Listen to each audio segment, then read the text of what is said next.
Welcome to This Just In, the show bringing you the latest advancements in healthcare, strategy, innovation, and public policy. And now, for the fastest voice in healthcare, here's your host, Justin Barnes. Thank you for tuning in. Welcome to This Just In. I'm your host, Justin Barnes. In these segments, I'll bring the latest advancements in healthcare, policy, strategy, and innovation. As always, we're broadcasting from the This Just In studios on the Business Radio X network, as well as the Healthcare Now radio network. For this episode, my 303rd episode, we have a great show with well-known healthcare blogger and entrepreneur, as well as co-founder of Swaay Health, John Lynn, joining us. Welcome back to the show, my friend. How are you? I'm doing great. Thanks for having me. Excited for the discussion. We go way, way back a lot of years. So we've been through a lot since we first met, huh? We absolutely do. And I was actually kind of looking back through some of my old shows. It was 8 years ago, a little over 8 years ago that you were here. So I think that's kind of interesting in itself. So you're actually on air, 8 years ago with me. Yeah, I mean, I in some ways, I guess it's just saying that we're getting old, but the fact that we're still doing this today, for me, it's 18 years later since we first started, since that very first blog post 18 years ago. It's amazing how things have evolved, both in the industry, but also for us each personally. So, yeah, very, very true. I appreciate it. Again, thank you for joining us. I know it's gonna be a great show. Before we dive in, how are you personally? Having a great summer, and we caught up a little bit off air, but you're staying cool. How are you doing? Yeah, life's good. As you mentioned, we talked about that. I now split time between Vegas and Salt Lake, so I'm pretty blessed to avoid the heat in Salt Lake right now. So that's a good thing. It's interesting because summer used to be slower. Right. It used to be like, okay, no conferences.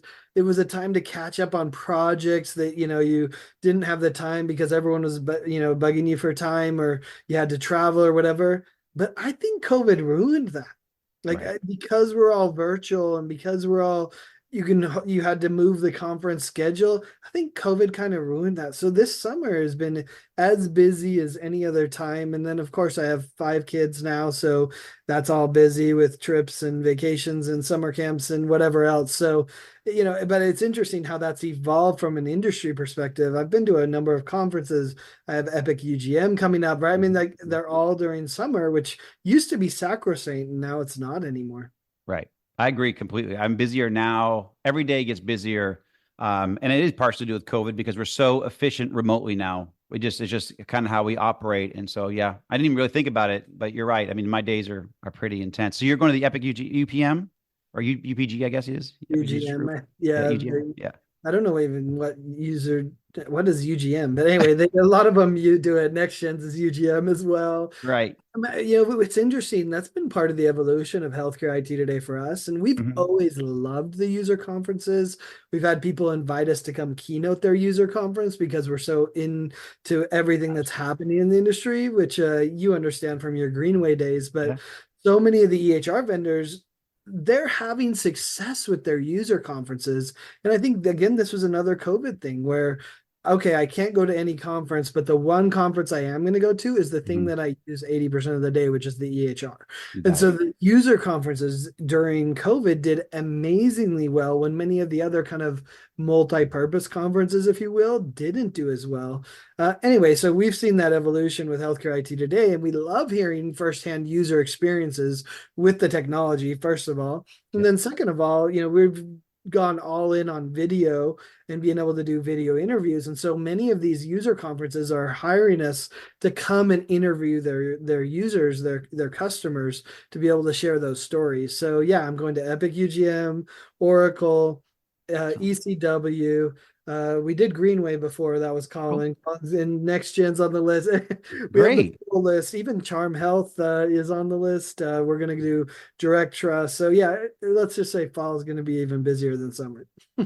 Good. Love it. And ironic, the Green family is actually here. I'm in Sarasota right now, and the Green family came in yesterday. We all had dinner. They're spending a couple of days down here. The chairman, Tommy Green, the former chairman, and Drew Green, and T, the president, was going to make it, but his children, moving his two twins into Auburn right now. So ironic that you bring up Greenway because they happen to be in town for next couple of days to visit. So it's really Yeah. cool.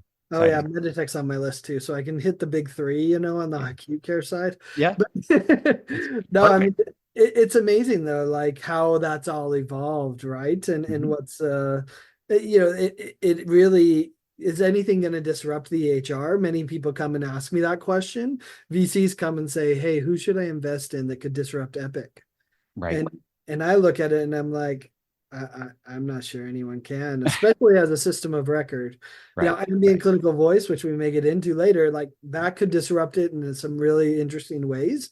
But guess who's going to still be the system of record that's going to charge and get the payments? It's still going to be the HR. So I actually don't see disruption coming anytime for those areas. I completely agree with you. So before we dive in too deep, where are you calling in from today? Yeah, so I'm in Utah now. I'm in I guess my Utah office at home Yeah. because 15 years ago I quit the day job and Yeah. I was early in that trend of work from home. I remember the first day when I started working from home. I was it was 10 minutes after 5 o'clock and my wife said, "Hey, where are you?" And I said, "Oh, sorry, there was some traffic on the steps, too many toys laid out." But no, it's a nice thing. I can work from wherever, But yeah, I'm in Utah now, enjoying the slightly cooler air, Right. although everyone here in Utah still says it's hot, and I'm like, you don't know what hot is. Right. I thought you were going to be dialing in from Henderson, and that's been kind of record breaking, if I'm not mistaken, right? It's been pretty hot there. Yeah, and I'll be there on Tuesday. So, I think I have 34 flights between now and the end of the year going back and forth from Henderson to Utah. Welcome to child custody challenges. But yeah, no, it's been 120 down there. The AC can't even keep up. You're like, hey, am I using up all the gas because my AC is just killing it? But anyway, Yeah. it's been crazy. But global warming's not real, right?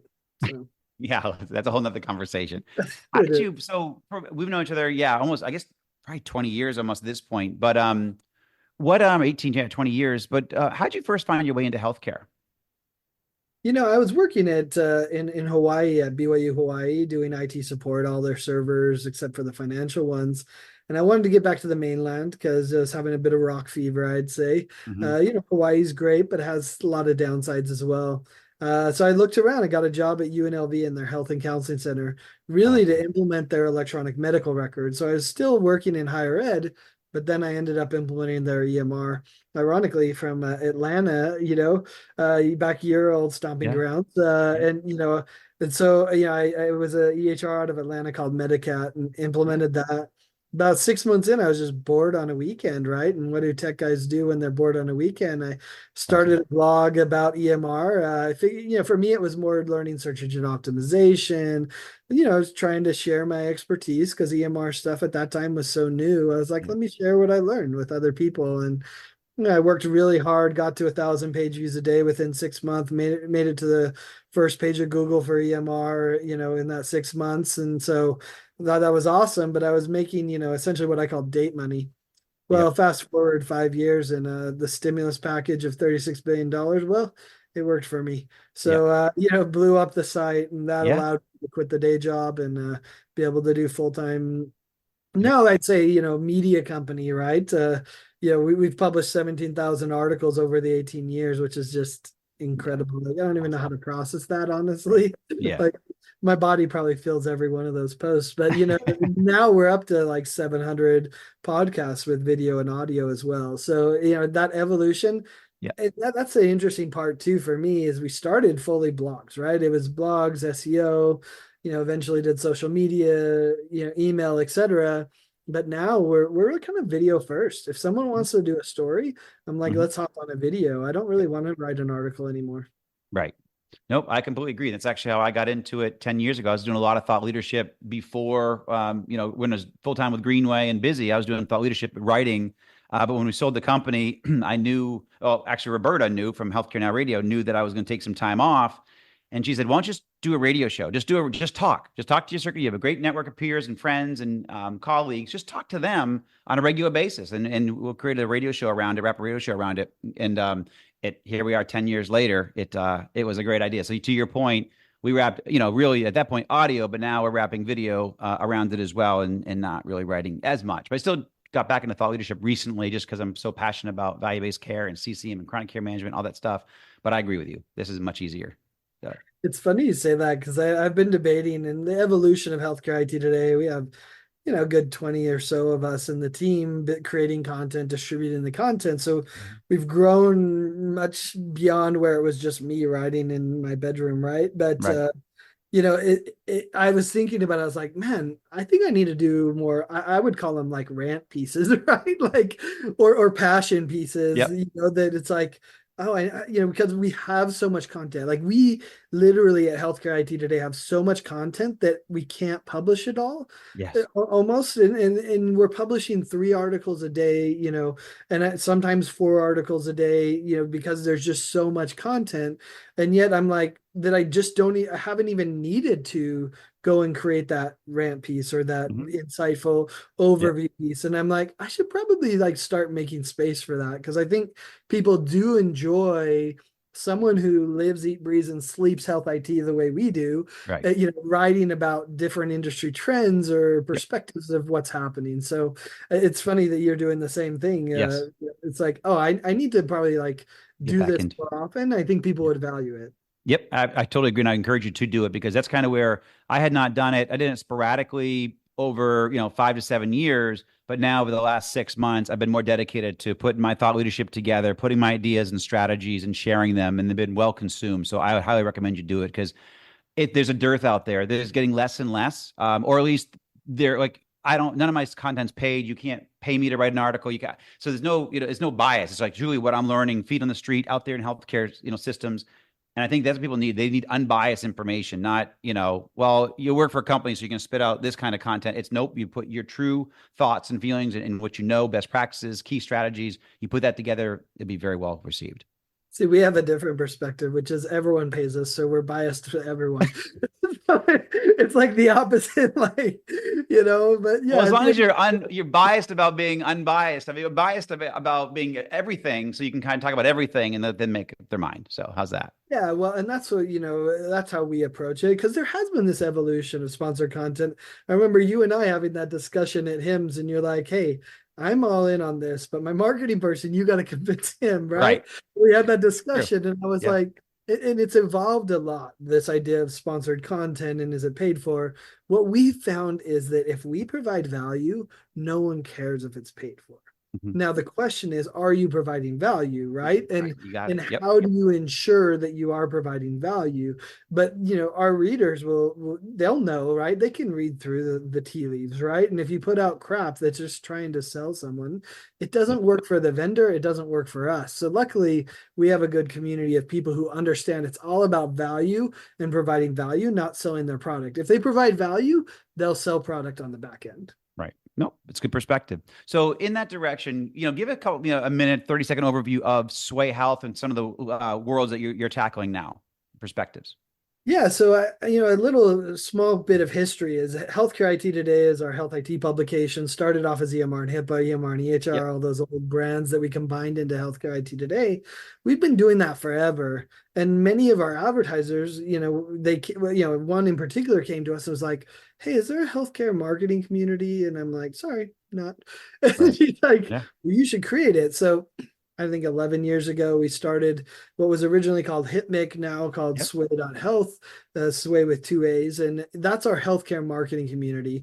And it's really grown over that decade, where we held a conference for initially B2B healthcare marketers. And how do you navigate the world of marketing to healthcare where there's 10 people who can all say no and no one can say yes? And how do you navigate the fact that sales cycles are a year long? And how do you navigate the privacy and security and all of those requirements that are unique to healthcare, and that buying process of, we care about the patients, but there's a business here too, and how do you navigate those challenges? So Swaay Health is all about that.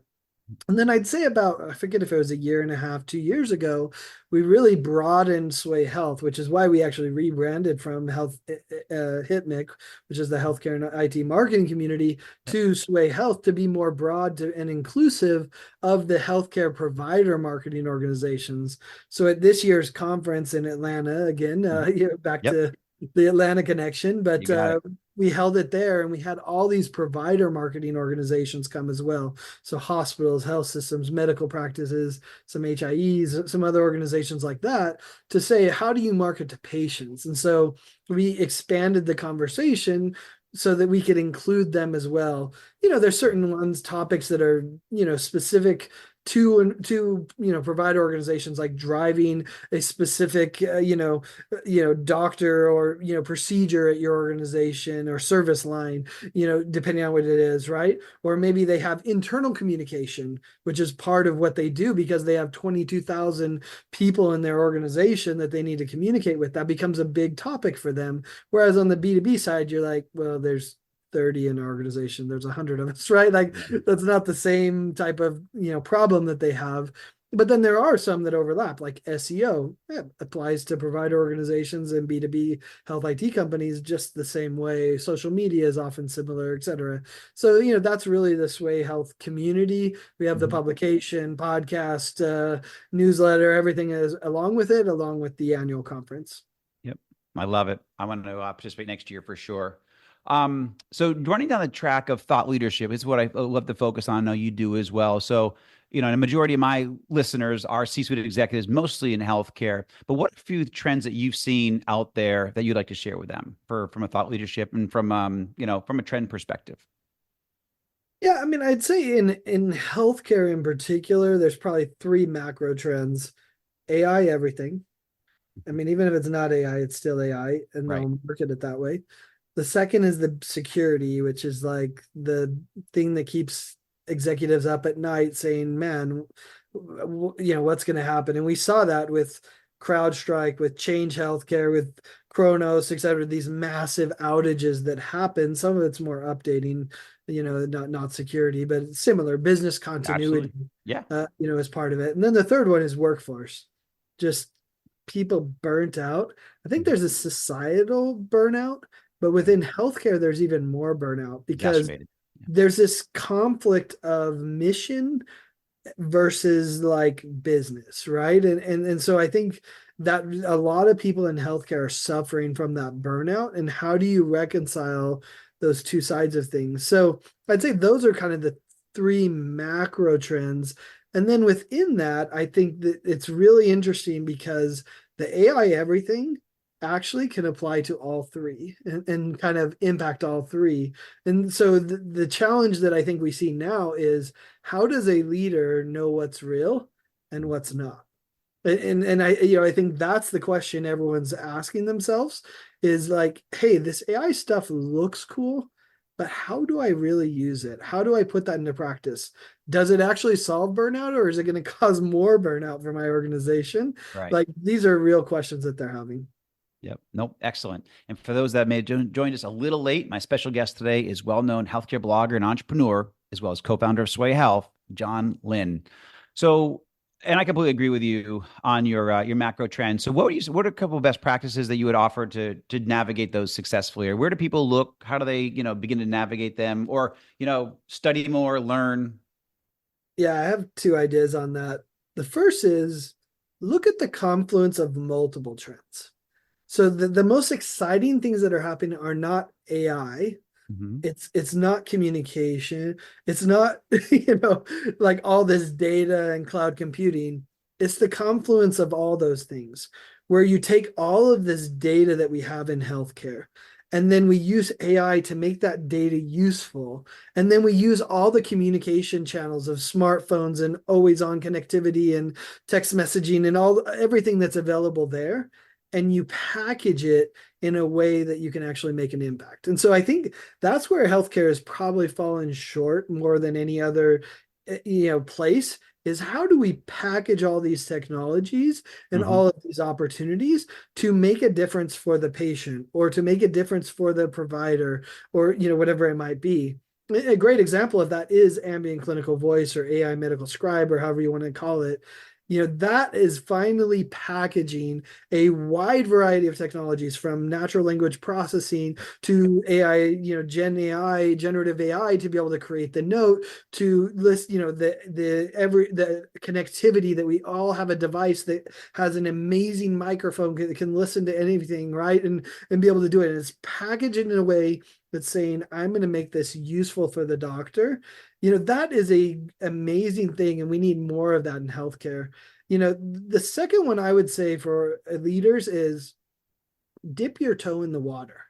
Like if Right. you're watching from the sideline, you're Great not advice. learning what you need to learn.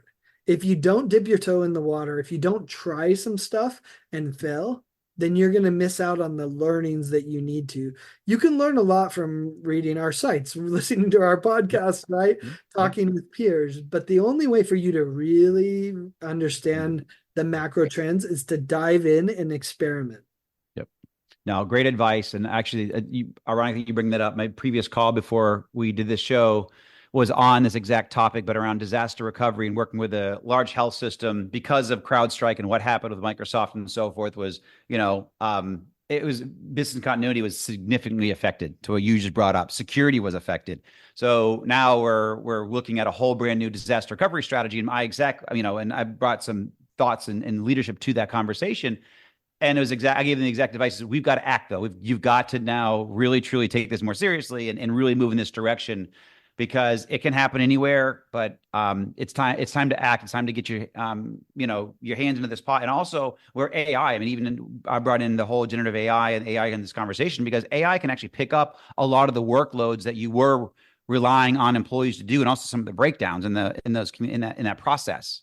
So in the business continuity process. So I brought in actually several of those topics that you just brought up into my conversation, 45 minutes ago. Perfect. I mean, it's interesting. The CrowdStrike one, to me, it's a bit of a fluke. Like it's astounding to me that it even happened. Although it does illustrate how interconnected we are and what a potential problem that is. But I actually worry more about the Change Healthcare one. Yeah, I agree. What scares me about that one, I go talk to other vendors, health IT vendors, and I say, hey, what do you think about Change Healthcare? And they're like, John, we're not talking on the record about that at all. Right. He said, because we know it could be us next week. Right. And so that's the scary thing, right? Is that the CrowdStrike thing, it was just this confluence of crazy situations, whereas the Change Healthcare could happen to anyone at any time, and so that's a bigger deal to me because every organization is at risk of that problem. Yeah, it is. It was the only reason I totally agree with you. The only reason I'm getting involved was just in this current disaster recovery strategy is because it exposed when you don't have a good disaster recovery strategy, how your business can go down and how far. And the patient, I think that I have to research this stat. I think the patient mortality rate when systems go down goes up by 40%. So patient care and patient safety absolutely gets affected tremendously. So I want to go research that stat more. However, it just shows the importance of business continuity, which you brought up. But I totally completely, you don't want to be in the targets of what happened to Change for sure. Yeah, well, and they need that business continuity in either situation. So part of that is, what am I going to do if and when something happens? Absolutely. So in this direction, what progress are you most excited to see occurring in the market today, in the industry today? I would say there's an overarching theme, and this pisses some people off, but it's okay. I'm fine with that. We're good. Healthcare for a lot of years didn't care. And don't get me wrong, there were individuals within it that cared deeply. And there's many doctors that went above and beyond, nurses, et cetera, because they did care individually. But as a kind of, industry, healthcare didn't have to care. They took the patient for granted, they didn't have to. They had so much demand. They had so much need that they were just like, okay, we don't have to create an amazing patient experience. If it's, that alarm's going off in the bed, in the exam room, in the room, we don't care, deal with it, right? Where are you going to go? And that was such a bad attitude. And to be fair, like I said, individuals within it didn't have that feeling, but we were so overwhelmed, we didn't have time to look at it. There were so many pressures that said, well, we don't have to do that. And I'd say that is the biggest shift, that because of all sorts of pressures, whether it's retail health, whether it's virtual health, whether it's, patients having more information and more opportunity to go somewhere else, or to even understand that that's a bad experience and they don't have to put up with it, right? Like Right. all of these things are opening up the kind of kimono where healthcare now is saying, oh, you know what? It does matter what kind of patient experience we have. And if we improve the patient experience, we'll actually improve our bottom line, which is a good message as well. And so to me, that's the biggest shift, is that now healthcare organizations have to care about some of these things that for a long time they didn't have to. And so, patients are pushing them forward. And I love that. I love that shift that says, hey, let's improve this experience for the patient and for our bottom line. Yep. Awesome, my friend. Great. We're actually at time, and you're such a professional that you close right at the perfect, literally second. So I'm grateful for that, my friend. Awesome. And I'm going to have you, as we're going to have you back. We'll talk about the launch of Swaay Health, but the next year, and a couple other topics, but I absolutely want to have you back for sure. So awesome. Well, I'm always happy to be here. Thanks for having me, Justin. thank you, my friend. And, again, thanks, John, for joining us today. And I truly appreciate you taking all the time out of your schedule to join us. And thank you to all my listeners who supported and voted us the 2024 Podcast of the Year from Swaay Health. So again, thanks to John and his whole team for that. Please tune in weekdays at 2:30 p.m. Eastern, 11:30 a.m. Pacific. As always, you can track me on Twitter at HIT Advisor and use the hashtag #ThisJustinRadio so we can respond to your comments from this show. If you miss any of this episode or want to hear more, you can see all my shows posted at Apple iTunes, SoundCloud, Spotify, Spreaker, iHeartRadio, and tune in. And also some of the new content we published on justinbarnes.com, certainly on the Thought Leadership page. But again, great to have John Lynn on air today, and we'll have him back. Thanks, everyone. Have a great rest of your day.